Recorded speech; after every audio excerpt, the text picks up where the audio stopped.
Police नशा मुक्त तो चला तो रही है फर्जी। हर गांव में ऐसा लगता है कि इनके जितने थाना प्रभारी हैं वो दारू के हौले के ठेकेदार हो गए हैं। चाहे मऊगंज की बात करो, चाहे नई गढ़ी की बात करो, हर गांव में काली रात को गाड़ियां दौड़ती हैं। मऊगंज, जहां नशे के खिलाफ लड़ाई सिर्फ सरकारी फाइलों में दिखाई देती है, लेकिन जमीन पर आज भी अवैध कारोबार को लेकर सवाल खत्म होने का नाम नहीं ले रहे। आखिर कब रुकेगी नशे की यह काली कमाई? जिले के अलग अलग इलाकों में लगातार अवैध शराब की पैकारी और नशे के कारोबार की शिकायतें सामने आती रही हैं। इतना ही नहीं, शिकायतों के साथ पैकारी के कई वीडियो भी सामने आ चुके हैं। स्थानीय लोगों का आरोप है कि मऊगंज में ही कई स्थानों पर खुलेआम अवैध पैकारी का सिस्टम चल रहा है। आरोप यह भी लगाए जाते रहे हैं कि मऊगंज का स्थानीय शराब ठेकेदार, आबकारी विभाग और पुलिस की मिलीभगत के कारण यह कारोबार फल फूल रहा है। हालांकि इन आरोपों की अभी तक आधिकारिक पुष्टि नहीं हो पाई। इन्हीं सवालों के बीच हिंदू नेता संतोष तिवारी ने मोर्चा खोल दिया है। उन्होंने पुलिस अधीक्षक मऊगंज से साफ शब्दों में कहा कि साहब, अब खानापूर्ति नहीं चलेगी। अगर कार्रवाई करनी है तो ऐसे कीजिए कि नशे का पूरा नेटवर्क हिल जाए। छोटे लोगों पर कार्रवाई कर वाहवाही लूटने से कुछ नहीं होगा, असली चेहरों तक पहुंचना ही होगा। संतोष तिवारी का कहना है कि अगर मऊगंज को नशे के जाल से मुक्त करना है तो हर चौराहे, हर गांव और हर उस जगह पर कार्रवाई करनी होगी जहां अवैध शराब और नशे का कारोबार होने की शिकायतें मिल रही हैं। जनता अब केवल प्रेस नोट नहीं बल्कि जमीन पर असर दिखाने वाली कार्रवाई चाहती है।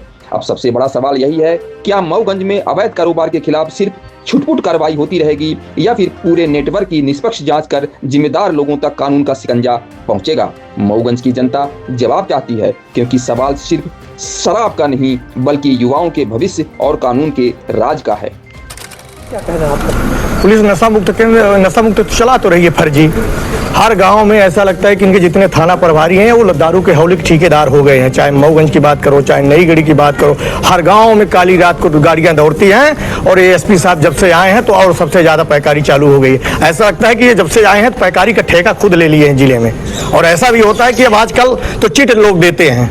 अगर कोई ठेकेदार आता है उससे बहुत अच्छे से बात करते हैं। कोई इनको भनक लग जाए कि कोई आ रहा है दारू को शराब का ठेकेदार की शिकायत करने, तो ये उससे बदतमीजी से बात करते हैं, अच्छी बात नहीं करेंगे, बड़ी इंग्लिश बोलते हैं और जिले का सत्यानाश करके रख दिया। जब सोनी साहब थे एक एक बूंद कहीं तरसते थे, लेकिन जैसे सोनी साहब का ट्रांसफर हुआ, इनका ट्रांसफर हुआ, ऐसा लगने लगा कि अब तो मऊगंज में बिल्कुल चारों तरफ पैकारी ही पैकारी। रात को गाड़ी दौड़ रही है, कोई शिकायत करने वाले करते रहो, पुलिस जाती है, खुद भगा देती है। तो ऐसा लगता है कि ये नशा मुक्ति जो ये चला रहे हैं कुछ नहीं है, केवल नौटंकी है। यहाँ सबको चाहिए रुपए, सब रुपए में बिछे हुए हैं।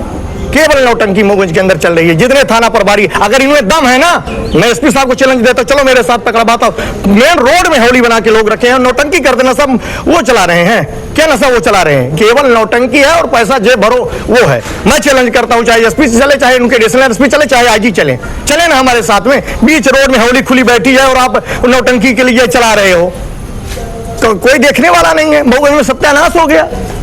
मतलब यहाँ का प्रशासन सुनना है, प्रशासन सुन है। जब तक ये एसपी पाले वाले थे उन्होंने कंट्रोल किया था, उन्होंने कोरेक्स को बिल्कुल बंद कर दिया था, लेकिन जब से आए सब कुछ चालू हो चुका है। और अगर विश्वास नहीं तो मैं चैलेंज कर रहा हूं मीडिया के सामने ऑन कैमरा कि हर चौराहे में ऐसा कोई चौराहा नहीं जहां दारू न बिकती हो और खुले में लोग शटर लगा के बेचते हैं। क्या पुलिस नहीं जानती है? 10 बार पुलिस जाती है, पर पुलिस को महनवारी बधी हुई है। और अगर महनवारी न बधी होती तो रोड में आपकी पकड़ न लेते। मैं पकड़ता हूं, चलो आपकी हिम्मत है, पर गोली मरवा देंगे। यही ठेकेदारों से फोन कर देंगे कि संतोष तिवारी जा रहा है। सब पुलिस टोटल पुलिस करवा रही है। जिस अधिकारी में सामने हमें क्षमता रखता हूं बताइए, अधिकारी आके सामने हमारी बात कर ले, मैं चलता हूं। मैं चैलेंज कर रहा हूं कि अधिकारी करवा रहे हैं, कोई नहीं। पूरे इनके थाना प्रभारी को सब महीना बधा हुआ है।